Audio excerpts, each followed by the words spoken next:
La dynastie des Valois d'Orléans s'éteint le 1er janvier 1515 avec son unique représentant Louis XII. On va donc rechercher dans l'arbre généalogique des Valois le plus proche dans la lignée. Et c'est un cousin de Louis XII, François d'Angoulême. Pour mieux comprendre les liens entre les trois Valois, directs, Orléans et Angoulême, voici leur filiation.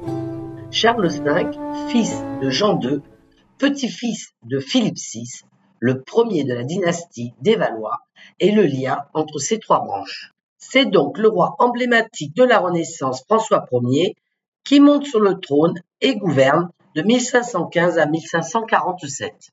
François est marié à Claude de France, fille de Louis XII, donc sa cousine au second degré. C'est la seule femme qui aura été fille, femme et mère de roi de France. 7 enfants naîtront de cette union, 4 filles et 3 fils. L'aîné, François, décède dans sa 18e année, soit 11 ans avant le décès de son père. Le trône revient donc au deuxième fils, Henri, le 31 mars 1547. Henri II est l'heureux époux de sa célèbre femme Catherine de Médicis, à qui on a attribué la fameuse Saint-Barthélemy. Épouse discrète, elle passera sur le devant de la scène à la mort de son époux et régentera le royaume. Après 10 ans de vie commune, le roi avait un petit souci et le changement de position lors de l'acte régla le problème. Ils auront 10 enfants.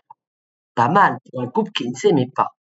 D'autant qu'Henri II n'a aimé qu'une seule femme, sa maîtresse, la belle Diane de Poitiers. Sur cette nombreuse fratrie, hormis les 3 rois, une des filles restera célèbre, la fameuse Marguerite de Valois, dit la reine Margot, épouse d'Henri IV. Mais nous aurons l'occasion d'en reparler dans la dynastie des Bourbons. Henri II décède le 10 juillet 1559, lors d'un tournoi blessé à l'œil par l'éclat d'une lance. François II devient roi.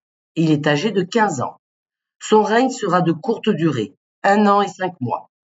Son épouse est également très connue, puisque c'est Marie Stuart, reine d'Écosse. Le deuxième fils, Charles IX, devient donc roi à son tour le 5 décembre 1560, à l'âge de 10 ans. C'est sous son règne que la Saint-Barthélemy éclate. Le 22 août 1572, quelques jours seulement après le mariage du futur Henri IV et de Marguerite de Valois. Roi d'une santé médiocre, il décline peu à peu après les dramatiques événements. Il décède le 30 mai 1574 et c'est son frère Henri III qui monte sur le trône. Il reste au pouvoir 15 ans et son règne sera marqué par l'assassinat du duc de Guise, dit le Balafré, le 23 décembre 1588. Le roi, qui voit ce grand gaillard de presque 2 mètres à ses pieds, aurait déclaré « Il est plus grand mort que vivant ». Bien qu'il ait eu 4 fils, aucun ne survivra.